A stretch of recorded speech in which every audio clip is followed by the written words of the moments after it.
Be careful out there. There's talk of unsavory bandits who prey upon travelers like yourself. So let's talk combat. For newcomers to the game, it's important to realize that this is not God of War. This isn't a button-mashing combat system. You don't swing first and ask questions later. Far better to take a reactionary approach to combat. Watch your enemies first and get to know their attack patterns before you commit. Mastering combat is a must in this world. So if you need a refresher, you can always check the in-game tutorial, but we'll start here with what the buttons do. Think of the triggers as your hands. Whatever you've got in your right hand will be used by R1 and R2, and the same goes for the left. Mostly people have a weapon in their right hand. For this, R1 is attack and R2 is strong attack. If you've got a shield in your left hand, L1 is to block and L2 is to parry.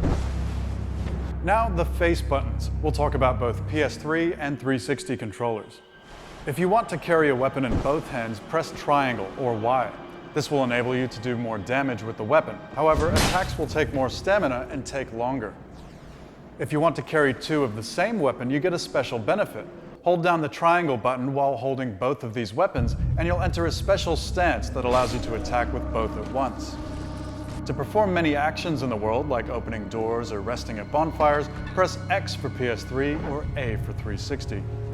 Using an item is square or X. These are things like swigging your Restus or applying weapon buffs. Down on the D-pad changes which item is selected, right changes what's in your right hand, left changes what's in your left hand, and up changes which magic spell you have selected. We've deliberately left one button for last, and that's your roll button. This is circle or B, and you'll find it very important to roll in Dark Souls 2. There's a small window during your roll when you're invincible to most attacks, which means if you time it right, you can use it to evade almost anything.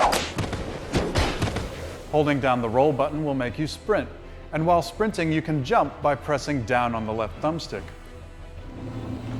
It's the only jump button in the game. Use it to get to tough areas. If you press R1 while sprinting, you'll also do a sprint attack. Lastly, by pressing the roll button while standing, you'll perform a backwards hop, useful for avoiding quick attacks. Pressing down on the right thumbstick will lock onto enemies, useful for making sure your swings aim true. Note that now your movement is relative to his position. This allows you to strafe in a circle around your enemies. If you find yourself behind one, a press of R1 will do a backstab maneuver for more damage.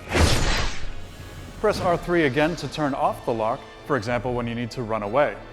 You can also change the enemy you are locked onto by flicking the right stick to cycle between enemies.